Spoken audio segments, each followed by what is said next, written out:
Pada tanggal 19 Juli 2026, Kementerian Dalam Negeri Ukraina mengumumkan sesuatu yang sekilas tampak seperti hal yang biasa saja. Apa yang mereka ungkapkan pada hari itu tampaknya hanyalah satu dari sekian banyak drone laut yang telah digunakan Ukraina sejak tahun 2022. Yang satu ini adalah kapal permukaan tanpa awak yang dibuat oleh unit penyelam tempur. Namun detail yang membuat kapal ini patut diperhatikan bukanlah kapalnya sendiri, melainkan siapa yang membuatnya. Unit tersebut adalah Omega, Pusat Operasi Khusus Garda Nasional Ukraina. Detasemen penyelam ini adalah tim yang sama yang beberapa hari sebelumnya menghancurkan pesawat pengebom Su-24M Rusia di pangkalan udara Saki-Saki Crimea yang diduduki. Menghancurkannya sebelum pesawat itu sempat lepas landas untuk menjalankan misi serangan. Orang yang meledakkan pesawat pengebom Rusia dengan senjata dari langit adalah orang yang sama yang merancang kapal untuk membawa drone generasi berikutnya Ukraina ke laut. Kami ingin mendedikasikan video ini untuk membahas kapal itu, serta apa yang dikatakannya tentang bagaimana Ukraina berperang di laut dengan angkatan laut yang sangat terbatas, dan juga tentang perkembangan inovasi drone laut selama bertahun-tahun yang membuat semua ini terjadi. Operasi terhadap pesawat pengebom itu penting Bisimi, karena itulah kisah kapal ini jadi lebih menonjol dibanding liputan drone mingguan biasa. Su-24M hanyalah salah satu dari jenis pesawat yang telah digunakan untuk menjatuhkan bom luncur di kota-kota Ukraina dan posisi garis depan. Jadi menghancurkan satu sebelum sempat terbang jauh lebih penting secara strategis dibandingkan menembak jatuh drone atau merusak kapal di laut. Namun, hal itu juga jauh lebih sulit, membutuhkan orang untuk mendekat ke pangkalan udara Rusia yang dijaga ketat guna menjalankan tugas itu langsung. Itulah rekam jejak unit yang kemudian lalu membangun drone laut mereka sendiri. Mereka bukan tim riset dan pengembangan yang belajar tentang pertempuran dari laporan pasca operasi milik orang lain. Ini unit operasi khusus yang merancang perangkat keras berdasarkan misi yang baru saja dijalankan personel mereka sendiri.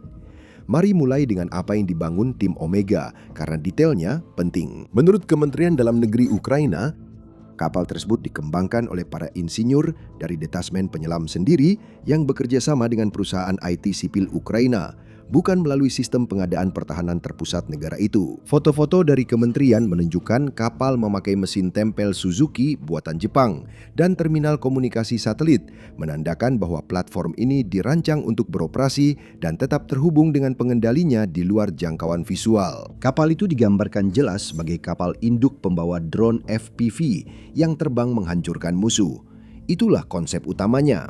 Kapal itu bukan senjata, melainkan truk pengantar canggih yang memangkas jarak ke zona sasaran. Kemudian muncul mesin pembunuh sejati, yaitu drone FPV yang sudah teruji, yang diluncurkan sedekat mungkin ke musuh dan tiba dengan baterai cukup untuk bermanuver serta menyerang. Ide ini rupanya muncul dari sektor Zaporizhia, di mana tim Omega sudah menerbangkan drone FPV untuk menyerang logistik dan peralatan Rusia di belakang garis depan. Mereka menghadapi masalah yang sama seperti operator lain di perang ini.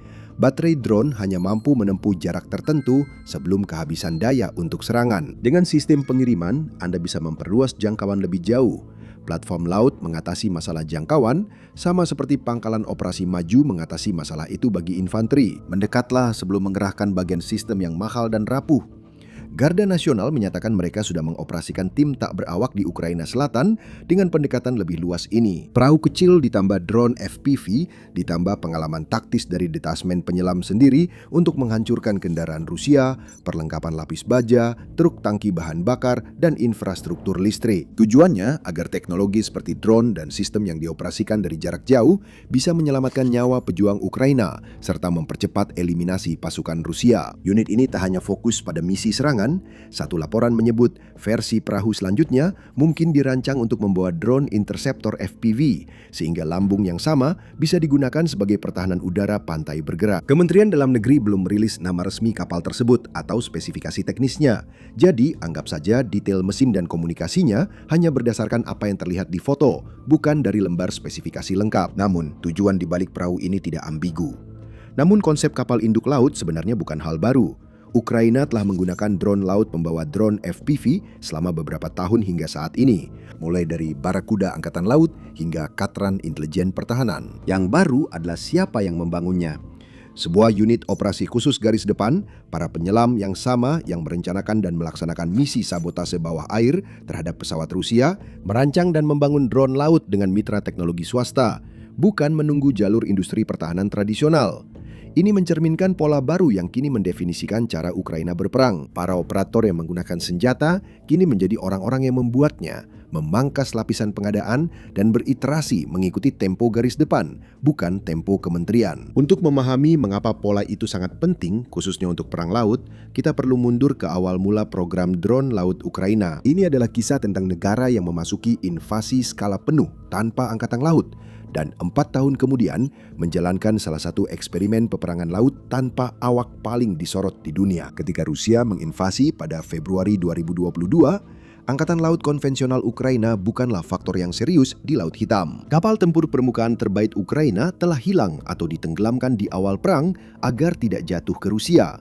Armada Laut Hitam Rusia yang bermarkas di Sevastopol, di Crimea yang diduduki, menguasai wilayah perairan itu. Armada itu memblokade pelabuhan Ukraina, mengancam pendaratan amfibi di dekat Odessa, dan berfungsi sebagai platform peluncuran rudal ke berbagai target di seluruh negeri. Jawaban nyata pertama Ukraina adalah menenggelamkan kapal penjelajah Moskva, kapal utama armada tersebut, pada April 2022 dengan menggunakan rudal anti kapal Neptune. Itu mengejutkan perencanaan Angkatan Laut Rusia dan merupakan penenggelaman kapal utama musuh pertama sejak Perang Rusia-Jepang di awal abad ke-20. Namun, itu hanya serangan rudal, satu kali, bukan sistem yang bisa diulang. Ukraina butuh sesuatu yang bisa diproduksi massal, murah, tanpa galangan kapal. Ternyata itu kapal kecil berprofil rendah, syarat bahan peledak, yang hanya sedikit menonjol di atas garis air, sulit terdeteksi radar, dan lebih sulit dihantam. Para pengembang Ukraina mulai merancang apa yang kemudian dikenal sebagai seri Magura pada musim semi tahun 2022. Dan pada bulan Oktober, prototip awal kapal yang mendahului Magura V5 operasional ikut serta dalam serangan ke pelabuhan Sevastopol itu sendiri, markas utama Armada Laut Hitam Rusia. Serangan awal itu merusak kapal andalan terbaru armada tersebut saat itu, fregat Admiral Makarov, bersama dengan sebuah kapal penyapu ranjau. Drone memang tidak menenggelamkan apapun malam itu, tetapi serangan tersebut membuktikan konsepnya berhasil. Beberapa kapal murah tanpa awak berhasil masuk ke pangkalan Angkatan Laut Rusia paling dijaga di Laut Hitam. Dari situ, program ini berkembang pesat. Direktorat Intelijen Militer Ukraina atau GUR menjadi operator utama keluarga Magura. Dan pada tahun 2023, kapal-kapal itu sudah beroperasi jauh dari pantai Ukraina. Pada Mei 2023, 3 drone Magura menyerang dan merusak Ivan Kurs, sebuah kapal pengumpul intelijen Rusia berukuran besar yang berada ratusan mil dari Ukraina. Dinas Keamanan Ukraina (SBU) juga mengoperasikan keluarga drone laut paralel yang disebut Sea Baby. Dan pada Juli 2023, Sea Baby, drone yang membawa hampir 1 ton bahan peledak, menyerang jembatan Selat Kerch, penghubung fisik dan simbolis antara Crimea yang diduduki dan daratan utama Rusia. Drone Sea Baby kemudian diadaptasi untuk menanam ranjau laut, membawa peluncur roket, dan menyerang kapal-kapal Rusia lain di dekat Novorossiysk setelah armada dipindahkan ke sana. Titik balik yang benar-benar mengukuhkan drone laut sebagai senjata strategis, bukan sekedar gangguan, terjadi pada awal tahun 2024. Pada akhir Januari, drone Magura VV5 menenggelamkan korvet rudal kelas Tarantul Ivan Novets. Dan pada pertengahan Februari, mereka menenggelamkan kapal pendarat kelas Rapucha, kata Arkunikov. Itu adalah penenggelaman terkonfirmasi pertama kapal perang musuh oleh drone laut dalam sejarah peperangan laut, bukan hanya perang ini. Dalam setahun sejak serangan pertama di Sevastopol, laporan media menyebut serangan drone laut dan rudal Ukraina telah menenggelamkan atau merusak sekitar 2 lusin kapal Rusia. Dan pada tahun 2023 hingga 2024, sebagian besar armada Laut Hitam telah dipindahkan dari Sevastopol beberapa ratus kilometer ke timur, ke pangkalan yang lebih jauh dan awalnya lebih aman di Novorossiysk. Meskipun perlindungan itu ternyata hanya bersifat sementara. Pemindahan ini merupakan hasil paling mencolok dari perang ini. Negara tanpa angkatan laut kuat berhasil memaksa sebagian besar armada Laut Hitam bertenaga nuklir meninggalkan pangkalan tradisionalnya di Sevastopol, hanya menggunakan kapal-kapal yang secara individu biayanya hanya beberapa ratus ribu dolar per unit. Mundur ke Novorossiysk pun belum sepenuhnya menyelesaikan masalah Rusia, karena drone laut Ukraina terus memperluas jangkauan, akhirnya menyerang target yang berjarak hampir 500 mil dari garis pantai yang dikuasai Ukraina, dan keluarga Magura terus menambah kemampuan. Pada awal tahun 2025, drone Magura V5 yang dilengkapi dengan apa yang disebut Ukraina sebagai Sea Dragon, rudal pencari panas inframerah yang diadaptasi dari rudal udara ke udara Soviet lama R-73, menembak jatuh helikopter Mi-8 Rusia yang beroperasi di dekat Crimea. Ini adalah kasus terkonfirmasi pertama drone laut menembak jatuh pesawat. Varian lebih besar, Magura V7, kini dilengkapi rudal pertahanan udara sendiri. Awalnya berupa perahu cepat rakitan bermuatan peledak di haluan, dalam 3 tahun berubah menjadi platform angkatan laut multiperan yang dapat menyerang kapal, target darat, dan menembak jatuh pesawat. Kurva kemampuan itu adalah cikal bakal langsung dari konsep kapal induk di balik kapal Omega. Begitu Ukraina memiliki drone permukaan laut yang andal dan mampu menghindari radar, serta bisa bertahan melintasi perairan terbuka, langkah logis berikutnya adalah berhenti melihat mereka hanya sebagai kapal peledak sekali pakai dan mulai menggunakannya sebagai platform peluncur bagi sistem lain. Angkatan Laut secara terbuka menekankan hal ini pada pertengahan Juli 2026 dengan mendemonstrasikan operasi drone laut berlapis, di mana sistem kapal drone Barakuda miliknya menyerang pos pengamatan. Sementara kapal permukaan terpisah yang membawa drone meluncurkan drone pengintai dan drone serang FPV. Drone di kapal itu bisa siaga di area, mengonfirmasi target, dan meneruskan serangan lebih cepat daripada kapal kamikaze satu tujuan, sehingga presisi dan efektivitas meningkat. Cabang lain dari tren kapal induk ini adalah pertahanan udara, dan ini mungkin akan menjadi yang lebih berpengaruh untuk fase perang berikutnya. Tapi sebelum kita sampai ke sana, pastikan Anda sudah berlangganan acara militer untuk Berita Harian.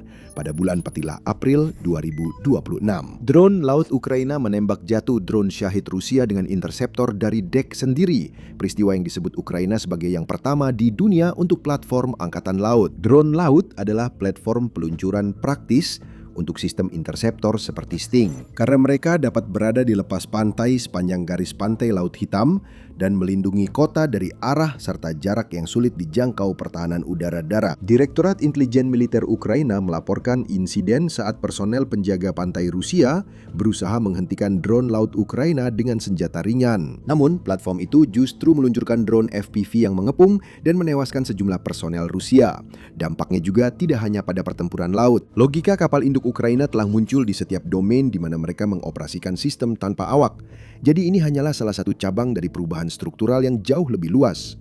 Di darat, pada pertengahan Juli 2026, Brigade Pertahanan Teritorial Terpisah ke-123. Ukraina menggunakan kapal pendarat improvisasi mengangkut robot darat yang dilengkapi senapan mesin ke garis pantai yang diduduki Rusia di Kimborn Spit, Oblast Mykolaiv, dan langsung menurunkannya ke dalam peran tempur. Ini disebut sebagai pertama kalinya platform maritim mengantarkan, mendaratkan, dan memungkinkan robot darat melakukan misi di garis pantai yang diduduki. Di udara, pasukan Ukraina menggunakan UAV tipe pembom berat untuk mengangkut robot darat serangan satu arah guna melakukan serangan lanjutan ke posisi Rusia. Ini memperluas jangkauan operasional robot darat dan menjaga drone pembom yang lebih besar dan lebih mahal tetap jauh dari pertahanan udara Rusia selama serangan.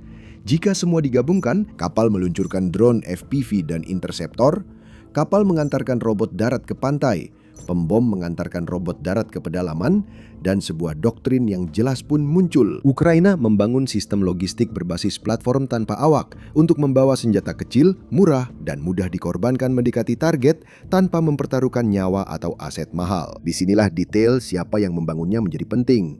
Industri drone Ukraina tidak pernah menjadi satu program dari atas ke bawah seperti sistem pengadaan pertahanan tradisional pada umumnya. Ini adalah ekosistem yang terdesentralisasi dari produsen swasta, bengkel yang didanai sukarelawan, dan sekarang semakin banyak unit-unit garis depan itu sendiri yang merancang perangkat keras berdasarkan apa yang telah mereka pelajari dari berbulan-bulan penggunaan dalam pertempuran nyata. Sebagai contoh, produsen Ukraina seperti Frontline Robotics melaporkan melakukan perubahan desain kecil pada drone mereka hingga 20 kali sebulan, dengan pembaruan besar kira-kira setiap 6 bulan sekali. Ini adalah kecepatan iterasi yang hampir tidak terbayangkan dalam proses akuisisi pertahanan konvensional di sebagian besar militer barat. Detasemen penyelam Omega yang membangun kapalnya sendiri bersama mitra TI swasta sangat selaras dengan budaya itu. Mereka adalah operator yang tahu lokasi drone FPV mereka kehabisan baterai dan paham respons pertahanan pantai Rusia terhadap lambung kapal berprofil rendah yang bergerak cepat, serta memahami kebutuhan tim penyelam dari platform pendukung selama operasi khusus.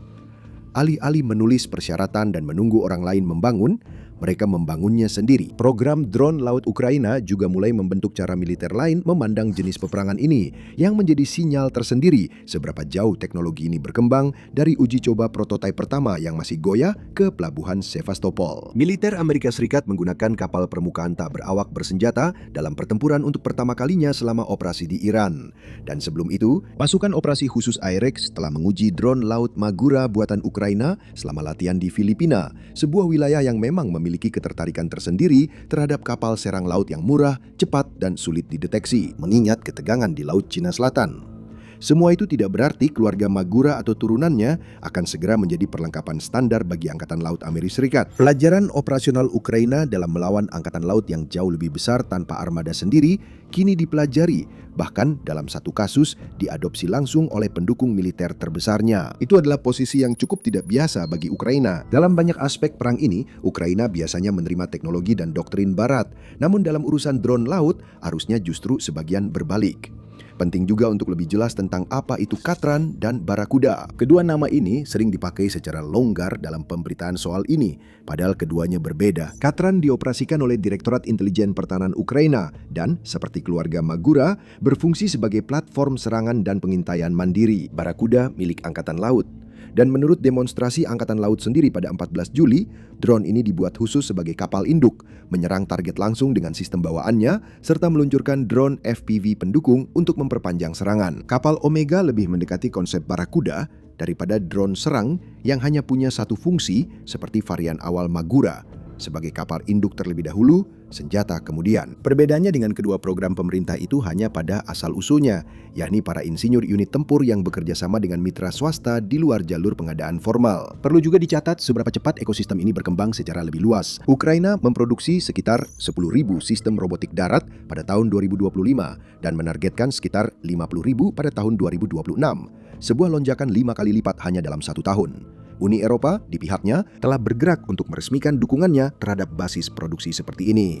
Pada pertengahan Juli 2026, Uni Eropa dan Ukraina menandatangani kesepakatan drone untuk mengurangi hambatan birokrasi agar perusahaan Ukraina dan Eropa lebih mudah membentuk usaha patungan. Komisi Eropa juga meluncurkan aliansi drone Uni Eropa-Ukraina, mempertemukan perusahaan, peneliti, dan militer kedua pihak. Pertemuan perdana 18 anggota pendiri itu dijadwalkan berlangsung di Brussel pada September. Tidak ada dana atau kebijakan yang langsung membangun kapal Omega. Kapal itu dibuat oleh satuan penyelam dan perusahaan IT swasta Ukraina atas inisiatif sendiri. Namun ini bagian dari cerita yang lebih besar, ekonomi masa perang, yang menganggap improvisasi di garis depan sebagai sumber sah senjata baru, bukan sesuatu yang dipusatkan dan diperlambat. Jadi, di mana sebenarnya posisi Rusia di Laut Hitam pada musim panas 2026? Gambaran utamanya tidak banyak berubah sejak armada mundur ke Novorossiysk, tetapi tekanannya terus bertambah. Armada Laut Hitam Rusia terpaksa terus menyesuaikan operasinya dan peluangnya untuk melakukan operasi besar di Laut Hitam telah berkurang drastis dibandingkan dengan awal perang. Ancaman yang dihadapi pasukan Rusia di garis pantai juga berubah. Dulu, menjaga kapal perang besar jauh dari segelintir titik peluncuran drone yang sudah diketahui sudah cukup. Sekarang, para perencana Rusia harus memperhitungkan perahu kecil yang mungkin membawa muatan peledak, kawanan drone FPV, drone interceptor, robot darat, atau kombinasi dari semuanya. Diluncurkan oleh siapa saja, mulai dari kru angkatan laut hingga operator intelijen sampai unit penyelam operasi khusus yang bekerja secara mandiri. Ketidakpastian itulah aset strategis sebenarnya yang telah dibangun Ukraina di sini. Angkatan laut konvensional mahal, berkembang lambat dan mudah dilacak. Ekosistem terdistribusi dengan platform kecil, murah, dan khusus buatan penggunanya tidak memiliki kelemahan tersebut. Dan kapal induk baru Omega adalah satu bukti tambahan dalam tren yang tidak menunjukkan tanda-tanda melambat. Namun tujuan sebenarnya dari semua taktik ini mungkin bukan Angkatan Laut Rusia, melainkan Crimea yang diduduki. Dan di sana, Ukraina membuat langkah yang lebih berani, hingga beberapa analis menganggapnya seolah-olah sudah menjadi milik mereka. Untuk mengetahui lebih lanjut, tonton video ini, dan pastikan untuk berlangganan agar tetap mendapatkan semua berita terbaru.